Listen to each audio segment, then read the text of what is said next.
As we go to historical notes of Professor Noam Chomsky, professor of linguistics at the Massachusetts Institute of Technology, he spoke just before Aristide was ousted. In Haiti, you can read on the front pages of the main newspapers that death squad leaders are rampaging through the country.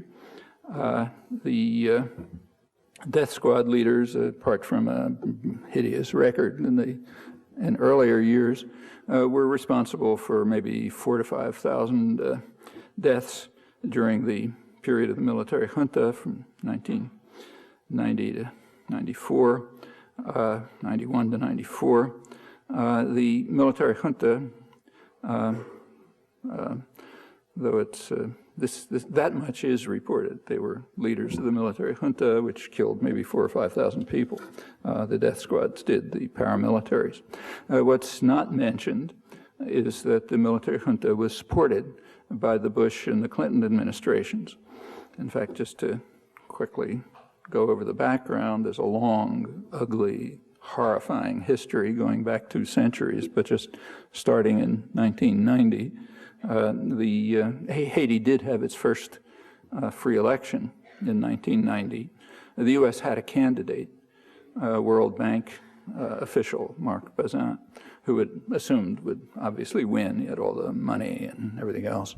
Nobody was paying attention to what was going on in the slums and the streets and the hills. And what was going on was pretty impressive. A lot of large-scale, effective organizing among some of the poorest, most miserable people in the world. And grassroots movements had developed with nobody paying any attention, which were so powerful that when it did come to an election, they swept the election. The U.S. candidate got 14% of the vote, and President Aristide won by a very large majority, which shocked everybody. The United States instantly turned to overthrowing the government. It withdrew support from desperately needed support from the government, not because the government was inefficient. It was getting very good marks from the international lending institutions and so on, but because it had broken the rules. It was a popular government that had been elected on the basis of large-scale grassroots organizing. All aid was withdrawn from the government. Aid was given, but only to the opposition. Up until that point, under agreements first with Carter, then intensified with Reagan, the U.S. had a virtual blockade around the island during the period of the vicious military dictatorships that the U.S. was supporting to try to prevent people from escaping. That's illegal, of course. It's in gross violation of the Universal Declaration of Human Rights and conventional humanitarian law, but anyway, that's what was going on. They changed it when Aristide was elected.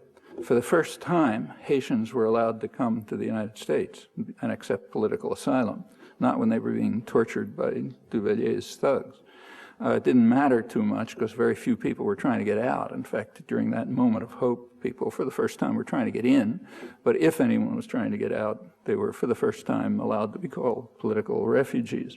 When the coup took place, as was anticipated 7 months later, it reversed. Then nobody could flee again because they weren't political refugees. The Organization of American States called an embargo after the military coup. Bush, who was then president, announced right away that the U.S. would disregard it. It would permit U.S. firms to break the embargo, to continue providing aid, commerce with the military junta and the rich backers. The press did report this. The New York Times reported it as an effort to fine-tune the embargo for the benefit of the Haitian poor, namely by allowing U.S. firms to violate the embargo. That passed without comment. And in fact, trade with Haiti continued, extended under Clinton even further. The crucial element in the embargo, any embargo, is oil. Haiti, military and the rich elite would run out of wouldn't be able to continue if they didn't have oil. The CIA was testifying solemnly to Congress that no oil was getting in. I was there for some of the time. I've been in a lot of horrible places. I've never seen people so terrorized and terrified, just afraid to open their mouths. But all you had to do was walk around the streets of Port-au-Prince to see the CIA was lying. You could see the oil farms being built. You could go to the harbor and see the ships coming in with the oil. But the pretense was maintained that the U.S. was not permitting oil to go in. It later turned out that the Bush and the Clinton administrations had authorized Texaco Oil Corporation to circumvent presidential directives and supply oil illegally to the gangsters who were torturing and terrorizing the population. That has yet to be printed outside of the business press. It was known in 1994. And the dissident press, of course, which isn't subject to those constraints. Finally, in 1994, Clinton decided that the population had been tortured enough, and the president was permitted to return. That is described, what I've just said you don't read in the front pages, but I'm coming back to what you do read. What you do read is that this was a magnificent act of humanitarian intervention, pure altruism, entering the noble phase of foreign policy as we restored the democratically elected president, 1994. Continuing with what isn't reported, the president was indeed allowed to return, but on a condition, namely the condition that he accept the program of the defeated U.S. candidate in the 1990 election, who had gotten 14% of the vote. That is a very harsh neoliberal program, which opens Haiti up to complete takeover by foreign, meaning U.S. mainly corporations, no constraints. It was bound to be an economic disaster for what shreds of the economy remained. It's a familiar program. It has just been imposed on Iraq by the proconsul Paul Bremer. Order 39 last October declares that the Iraqi economy must be open to takeover by foreign, mainly U.S. multinationals. The banks, U.S. banks, J.P. Morgan, others have to be able to take over the financial institutions, which means essentially running the economy, and everything else can be bought up by foreign, mainly U.S. businesses. No sovereign country would ever accept that, but this is a country under military occupation.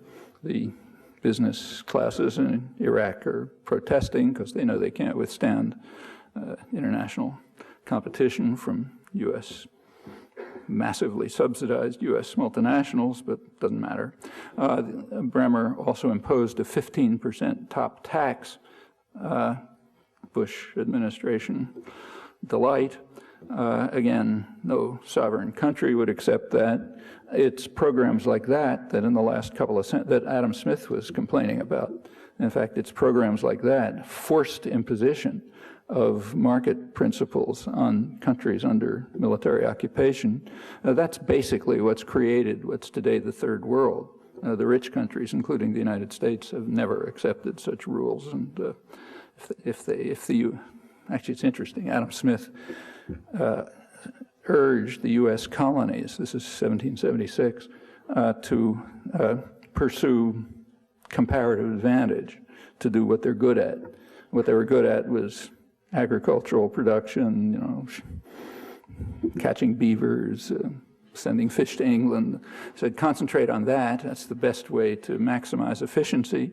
But don't try to develop industry. That would be crazy because British industry is far more efficient, which was true, and you'll just be harming overall efficiency if you try to develop your own industry. Well, same laws for India, but India had to accept them because they were under occupation. The U.S. was able to throw the British out, disregard the advice, which happens to be the same advice that economists are now giving to the poor countries of the world, and that violated the principles of comparative advantage and economic efficiency, and developed its own industry, and the story goes on from there. If the U.S. had followed the rules, the ones now imposed on Iraq and Haiti and others, we would be not here. We'd be, maybe a couple of us would be around talking in some hut somewhere while we're off to catch fish to send to England or something, pursuing our comparative advantage. Anyhow, Haiti had to accept that as a condition on the return of the elected president. That's the great humanitarian achievement. Well, it was what was predicted at once happened. The remnants of Haitian economic functioning were destroyed, of course. Haitian farmers, rice farmers, for example, happen to be quite efficient. Were producing rice efficiently, high quality, which was feeding the population.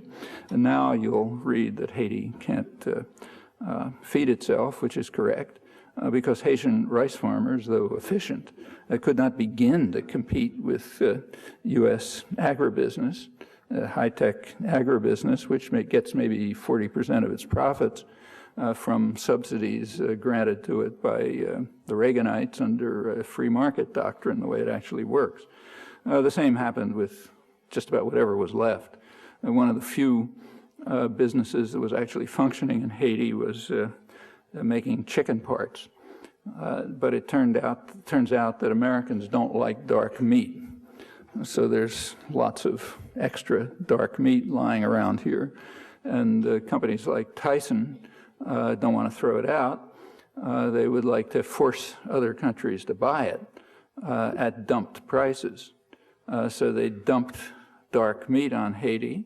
They tried to do it in Canada and Mexico, but those countries are able to impose barriers to dumping. However, Haiti wasn't allowed to because of the condition for their freedom, so that industry was wiped out.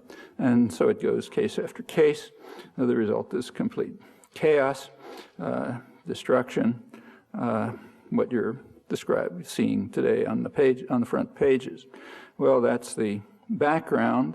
Now let's come to the doctrine, the Bush doctrine.